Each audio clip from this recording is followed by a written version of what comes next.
Hello friends, Technique മലയാളത്തിലേക്ക് വീണ്ടും സ്വാഗതം.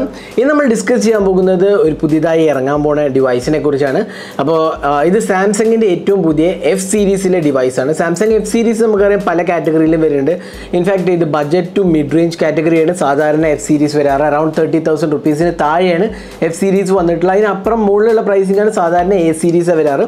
അപ്പോൾ കഴിഞ്ഞ വർഷം എനിക്ക് തോന്നുന്നു F23 എന്തോ ഇറങ്ങിയായിരുന്നു. അതിന് മുമ്പ് F62 ഉണ്ടായിരുന്നു, F52 ഉണ്ടായിരുന്നു. എല്ലാം മിഡ് റേഞ്ച് ഡിവൈസസ് ആണ്. ഇത്തവണ ഇറങ്ങാൻ പോകുന്നത് സാംസങ്ങിൻ്റെ F54 ആണ് ഇറങ്ങാൻ പോകുന്നത്. ഇതിൻ്റെ റൂമേഴ്സ് ഓൾറെഡി വന്നു കഴിഞ്ഞു. ബാക്കിയുള്ള റൂമേഴ്സ് അനുസരിച്ചാണെങ്കിൽ എനിക്ക് തോന്നുന്നത് നെക്സ്റ്റ് വീക്കാണ് ലോഞ്ച് വരുന്നതെന്നാണ് നമുക്ക് അറിയാൻ കഴിഞ്ഞത്.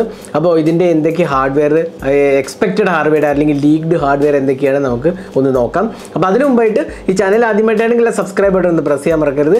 അതേപോലെ തന്നെ നമുക്ക് വേറൊരു കാര്യം കൂടി പറയാനുള്ളത്, നമ്മൾ മലയാളത്തിനായിട്ട് ഒരു പുതിയ ഇൻസ്റ്റാഗ്രാം അക്കൗണ്ട് തുടങ്ങിയിട്ടുണ്ട്. instagram.com/technique malayalam. അപ്പോൾ ഇൻസ്റ്റാഗ്രാമിൻ്റെ അക്കൗണ്ട് ഞാൻ ഡിസ്ക്രിപ്ഷനിൽ ഇട്ടിട്ടുണ്ട്. എല്ലാവരും സബ്സ്ക്രൈബ് ചെയ്യുക, ഫോളോ ചെയ്യുക. നമ്മൾ ഒരുപാട് റീൽസ് ചെയ്യുന്നതാണ്. യൂസ്ഫുൾ ഇൻഫർമേഷനും അല്ലെങ്കിൽ ഫോണിനെ കുറിച്ചുള്ള ബാക്കിയുള്ള ഡീറ്റെയിൽസിൽ ഒരുപാട് റീൽസാണ് ചെയ്യാൻ പ്ലാനുള്ളത്. അപ്പോൾ ഫോളോ ചെയ്യാൻ മറക്കരുത്.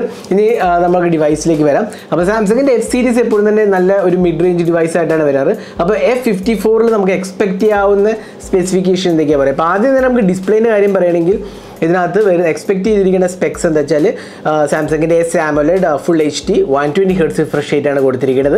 അപ്പോൾ അതുകൊണ്ട് തന്നെ നമുക്ക് നല്ല ഒരു ഡിസ്പ്ലേ ഒബ്വിയസ്ലി നമുക്ക് എക്സ്പെക്ട് ചെയ്യാം. കാരണം എന്താ വെച്ചാൽ സാംസങ്ങിൻ്റെ എസ് AMOLEDനെ കുറിച്ച് ഞാൻ പറയേണ്ട ആവശ്യമില്ലല്ലോ. കിടിലം ഡിസ്പ്ലേയാണ് എപ്പോഴും തന്നെ മിഡ് റേഞ്ചിൽ വരാറ്. അപ്പം പഞ്ച് ഹോളും കൂടിയാണെന്നാണ് നമ്മൾ അറിയാൻ കഴിഞ്ഞത്. അപ്പോൾ അതുകൊണ്ട് തന്നെ നല്ല ഒരു എക്സ്പീരിയൻസ് ഡെഫിനറ്റ്ലി കിട്ടും. 120 Hz AMOLED punch whole display ആണ് എക്സ്പെക്ട് ചെയ്തിരിക്കുന്നത്. പിന്നെ രണ്ടാമത്തെ ആസ്പെക്ട് എന്ന് പറയാവുന്നത് ഇതിനകത്ത് 108 മെഗാപിക്സൽ റിയർ ക്യാമറ ഉണ്ടെന്നുള്ള. 108 മെഗാപിക്സൽ പുതിയൊരു ഇതൊന്നുമല്ല, ഒരുപാട് ഫോൺസിൽ വന്നിട്ടുണ്ട്.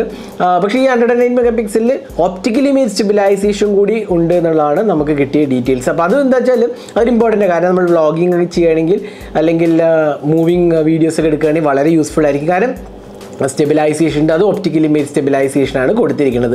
അപ്പോൾ അത് നല്ലൊരു ആസ്പെക്റ്റ് ആയിട്ടാണ് എനിക്ക് തോന്നുന്നത്. ക്യാമറയുടെ കാര്യം പറയുമ്പോൾ നമുക്ക് വേറൊരു കാര്യം അറിയാൻ കഴിഞ്ഞതെന്ന് വെച്ചാൽ ലോ ലൈറ്റ് എക്സ്പീരിയൻസ്, അതായത് നൈറ്റോഗ്രാഫി എന്ന് പറഞ്ഞ ഫീച്ചറും കൂടിയും ഇൻക്ലൂഡഡ് ആണ്. അപ്പോൾ ലോ ലൈറ്റ് എക്സ്പീരിയൻസിനും അതേപോലെ നല്ല ലോ ലൈറ്റ് പിക്ചേഴ്സിനും ഇമ്പോർട്ടൻസ് കൊടുത്തിട്ടുണ്ട് ക്യാമറ എന്നാണ് നമ്മൾ അറിയാൻ കഴിഞ്ഞത്. അപ്പോൾ നമുക്ക് ഡീറ്റെയിലായി കിട്ടുന്നത് ഈ ഇൻഫർമേഷൻ ലോഞ്ച് ചെയ്താലേ അറിയാൻ പറ്റുള്ളൂ. എങ്കിലും ലോ ലൈറ്റിന് നല്ലൊരു പ്രിഫറൻസ് കൊടുത്തിട്ടുണ്ട് എന്നുള്ളതാണ് ഈ 108 മെഗാപിക്സൽ. പിന്നെ ഒപ്റ്റിക്കലി സ്റ്റെബിലൈസേഷൻ ഞാൻ ഓൾറെഡി പറഞ്ഞല്ലോ. അപ്പോൾ അതുകൊണ്ട് തന്നെ നല്ല ഒരു എക്സ്പീരിയൻസ് നമുക്ക് ലോ ലൈറ്റിലും കിട്ടാൻ ചാൻസ് ഉണ്ടെന്നാണ് എനിക്ക് തോന്നുന്നത്. മൂന്നാമത്തെ ആസ്പെക്റ്റ് ഒബ്വിയസ്ലി ഇതിനകത്ത് One UI ആയിരിക്കും.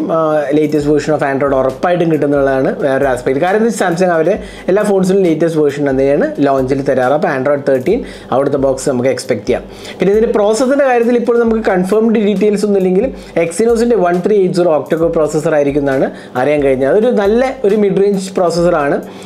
അതായത് അറൌണ്ട് 5 lakh പ്ലസ് ആൻഡ്രോയിഡ് സ്കോറുള്ള ഒരു മിഡ് റേഞ്ച് ചിപ്പാണ്. അപ്പോൾ എക്സിനോസ് 1380 ആണ് എക്സ്പെക്റ്റഡ്. ബട്ട് നമുക്ക് കൺഫർമേഷൻ കിട്ടിയാൽ നമ്മൾ ഉടൻ തന്നെ പോസ്റ്റ് ചെയ്യുന്നതാണ്. പക്ഷേ ആസ് ഓഫ് നൗ നമുക്ക് കിട്ടിയിരിക്കുന്ന ഡീറ്റെയിൽസ് ഇതാണ്.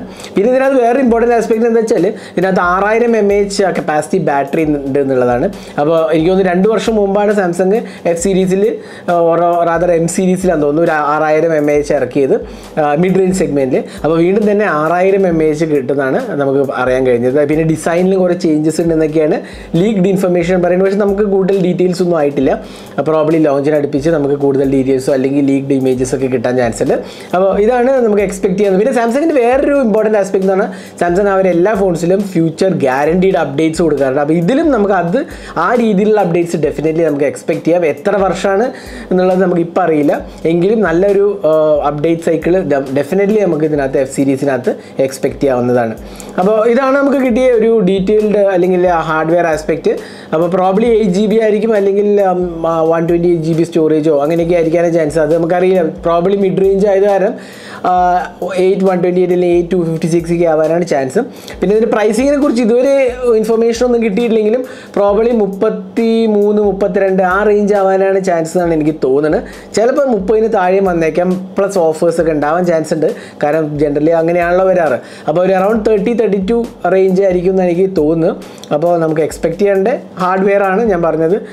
പിന്നെ എന്താ പറയുക, കൂടുതൽ ഡീറ്റെയിൽസ് നമുക്ക് June 6 ഇന്ത്യൻ ലോഞ്ച് ചെയ്യുന്നത്. ഫ്ലിപ്കാർട്ട് ഓൾറെഡി ടീസ് ചെയ്തിട്ടുണ്ട്. അപ്പോൾ പ്രോബ്ലി അന്ന് നമുക്ക് ഇത് എക്സ്പെക്ട് ചെയ്യാവുന്നതാണ്. അപ്പോൾ ഇതാണ് സാംസങ് ഗാലക്സി F54 5Gൻ്റെ ലീക്ഡ് ഇൻഫർമേഷനും ബാക്കി വരാനുള്ള ആസ്പെക്ട്സുമാണ് നമ്മൾ ഡിസ്കസ് ചെയ്ത്. ഈ ഫോണിനെ കുറിച്ച് നിങ്ങൾക്ക് എന്ത് തോന്നുന്നു? എന്തായിരിക്കും നിങ്ങളുടെ ഒരു എക്സ്പെക്റ്റേഷൻ പ്രൈസിങ് വൈസ്? ഇത്രയും ലീക്ഡ് ഇൻഫർമേഷൻ കിട്ടിയതിൽ നിങ്ങളുടെ ഒരു എക്സ്പെക്റ്റഡ് പ്രൈസ് എന്തായിരിക്കും? കമൻറ്റ് സെക്ഷനിൽ പോസ്റ്റ് ചെയ്യാം.